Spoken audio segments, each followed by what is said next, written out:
Hello, everyone, and welcome to another book review of The Toll. This is the third book in the Arc of Scythe series by Neal Shusterman. If you don't know anything about the Scythe series or the Scythe books, they are essentially a dystopian future world. So it's a young adult genre, and the setting involves a world where humanity has achieved a form of clinical immortality via nanomachines. And in this future world where everyone's immortal, there is a problem with overpopulation. And this involves people saying, okay, we got to learn to stop people from procreating so much. So they create an organization called the Scythedom. And the Scythedom is a bunch of people chosen, not randomly, but chosen with proper ethical and moral structure, that they will be the murderers of society. And there's a certain code they follow. They have a certain quota to meet, etc., etc. The interesting thing about the Scythes is they have to go through training. They have to go through all these tests, which is part of what the first book is about, of two characters called Citra and Rowan. And that's what we fall in love with, these characters in this book, because of these two people's journeys. So what ends up happening with a Scythe in order to become ordained as a Scythe is you get this ring you put on your finger if you pass all the tests, and it gives people immunity for a year if they touch the ring. So their DNA gets encoded in this ring, sent to a database, so no one's allowed to kill these people. No other Scythes are allowed to kill these people. Along with that, they have to name themselves after, it's kind of like their patron saint. So it's like they believe in like Jim Morrison or Elvis Presley or whatever famous man or woman you liked in the past. And they take on this persona as well. They put on these robes, these elaborate robes, which also work with their persona, or they're just robes. They could be whatever they like, and they can ordain them and fashion them with rhinestones and what have you. And there's all these cultural significance behind the Scythes. There's the old guard. There's a new order of people who should embrace killing. Killing is a good thing. You have to go past your quota in killing. Whereas the old guard's like, no, killing is a sacred thing. You can't treat it poorly. You have to treat everyone with respect. You have to respect their lives, etc., etc. So that's sort of the details that we learned in the world building of the first book. And the second book, called The Thunderhead, is a story about what if we have this future society and you have this AI Google character, pretty much a personification of Google, who makes sure everything is perfect. People are doing the right things in their lives. They're pursuing their goals. If they have problems, if they have questions, this Thunderhead character will be there to help you. And what ends up happening is, in that book, what happens if the Thunderhead goes away. So in the third book, called The Toll is more of I wouldn't say it's a take on religion. It's more of a commentary on it. So whereas the character of the Thunderhead was removed, it gets replaced with this other character called the Toll, who's kind of like the Thunderhead's avatar, or the Thunderhead's messiah, kind of like a Jesus character. And there's lots of messiah symbolism with that. It's not taken to that level of, let's say, a Dune messiah, but it is still that idea. And other religions in the world sort of react to this. There's only one major religion in the world, really. After 200 years of immortality, people seem to have had a lot of different times to think about reality. So it's an interesting interplay between religion, science, and society.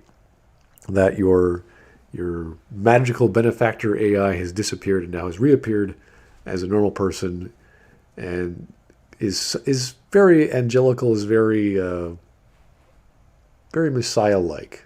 How would that behave? How that would impact society? So I'm not going to go into too much detail there, as that would spoil the story. And there's all kinds of wonderful little anecdotes by Neal Shusterman on how these things play out, the wars that ensue, the reactions to countries, and how the Scythedom reacts to this as well. So what's good about this story? And it really is the strength and quality of the writing of Neal Shusterman. It's very clean. It's very to the point. Some aspects that he's known for are sort of removed, like pacing, because we are getting to the third book.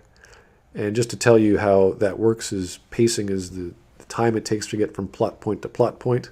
So character wants to do something, they pursue it, and they either achieve it or have a hurdle to get to the next plot point, to get to a hurdle, to then finally get to their goal.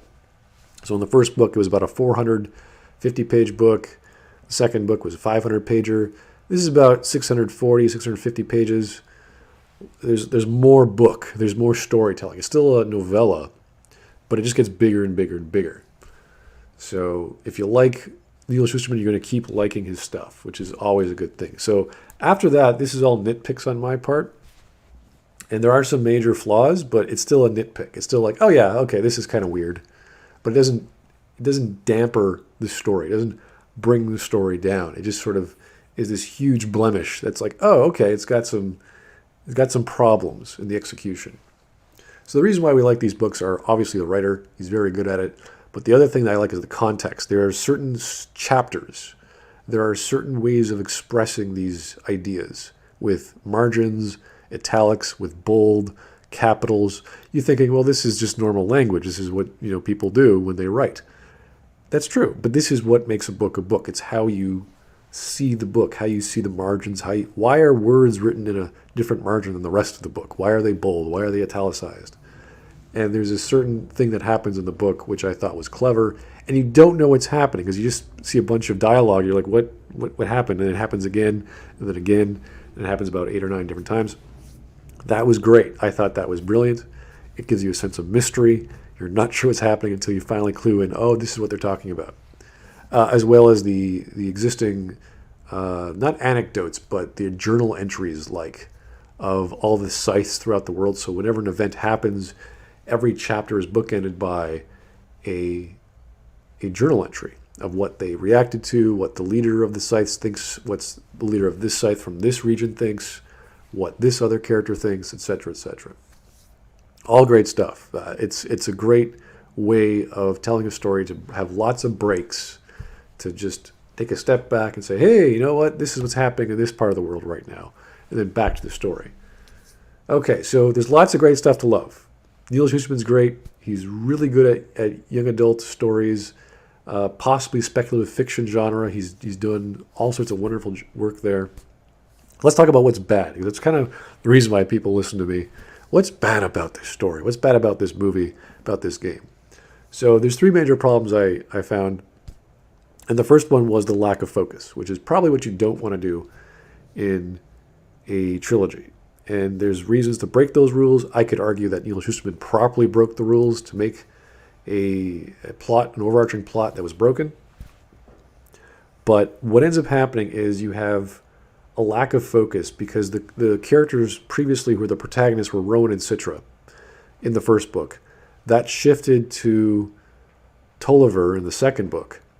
And now we're in the third book. There's no real focus. There's all sorts of characters. They all have their own threads, and they're doing their own thing. And you're like, oh, this is not what you do. You need to focus. You need to everyone come to a point. And they do, which is good, which is necessary. If that didn't happen, it'd be a really poor story. But because it's so meandering and there's all these characters, you lose focus. And the size of the story gets bigger, so there's more pages. And you don't do this. You have a very unfocused, unactive series of characters. They're sort of passively reacting to things.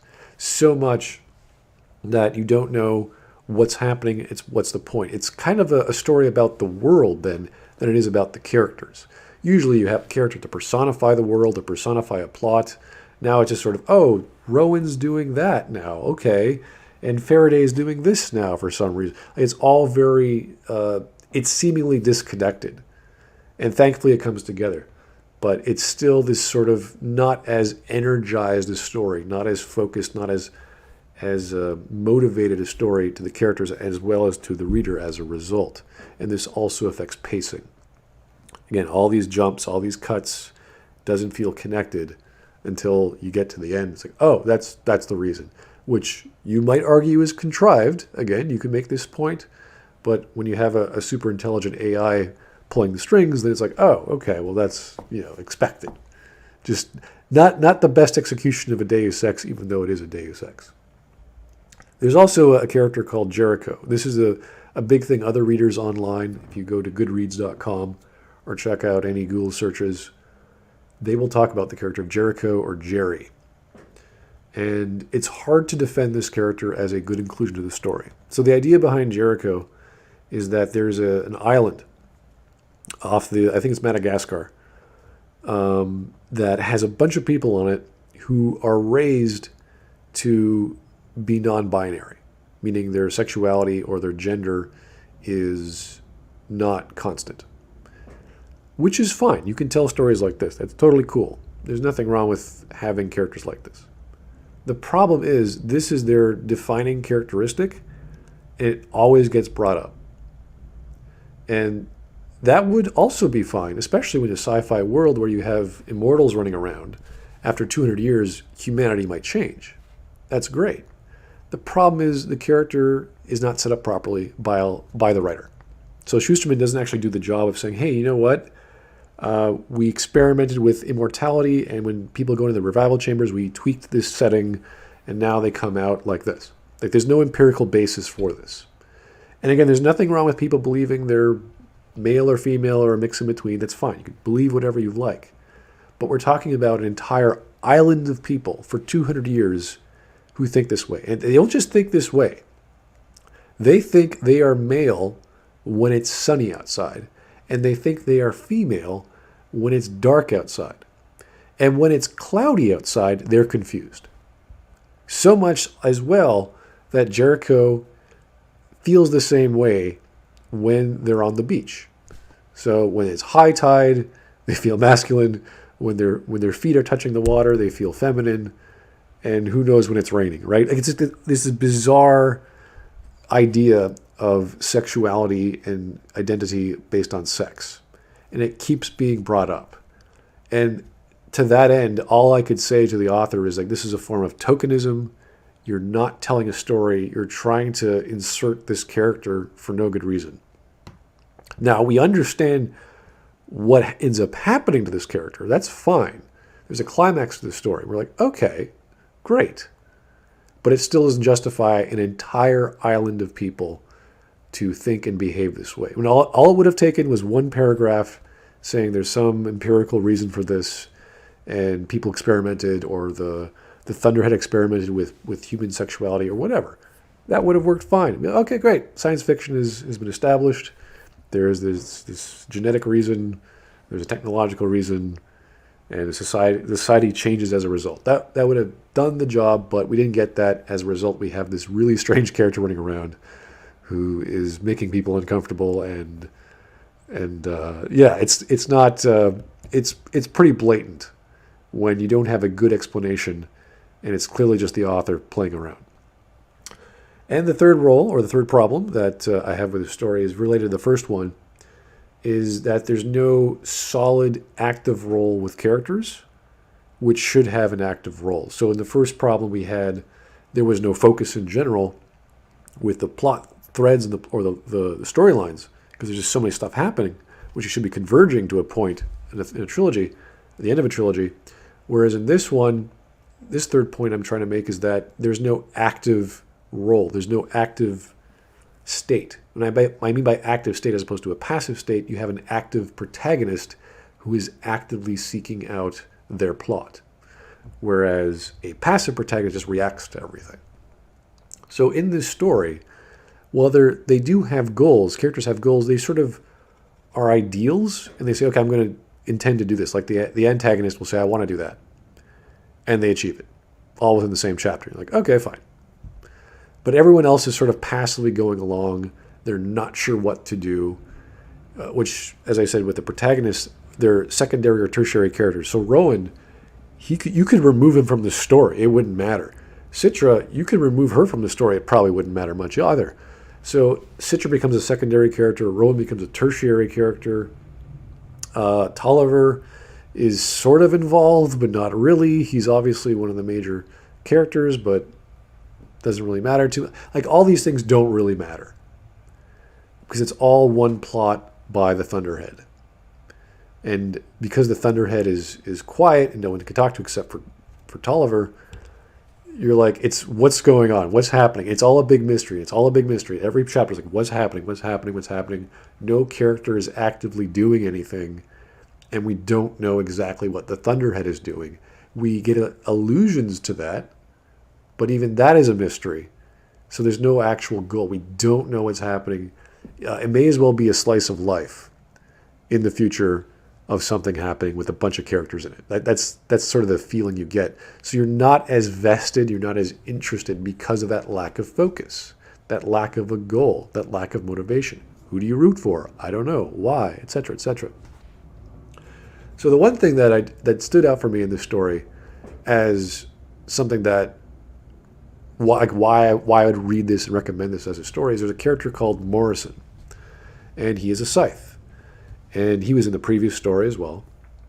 But because of his inclusion, because it's so simple, because it's so easy to understand his character and his point and his role and his motivations and his backstory, you go, aha, here is a character I can understand and relate to in the easiest way. That's why I say writing has to be simple. It has to be clean, clear. You have to get it. And that's why the character of Morrison is the best part of the story. Even though he's a I would say a secondary character in one chapter and a tertiary later on.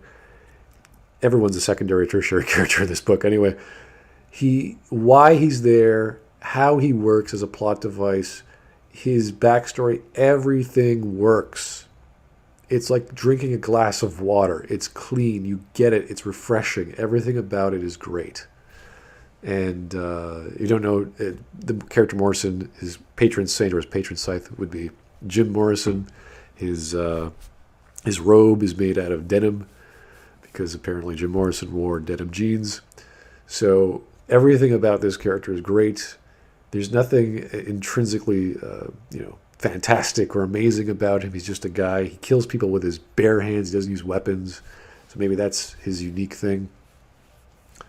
And I wish there was more about him because we get to learn just enough for us to be satiated going, finally, a story about scythes here, and here's a scythe we can relate to, as opposed to Rowan and Citra who are just doing stuff, and you're like, what is going on with them? So I wish I could talk about more without going into spoilers, but I won't because these are, you really should never spoil the last book of a trilogy. That's just wrong. So if you like the first or second books, you'll definitely want to pick this up. If you haven't read the Scythedom series, I recommend. I have links in the description if you want. I think there's a hardcover link to Amazon. I'm a digital download guy myself. I like them all on my smartphone. I read them on traveling. But great books, great young adult fiction, jumping into the world of speculative fiction. Neal Shusterman is a fantastic writer. Good stories. Check them out. Thanks for listening, guys. Have yourself a great day.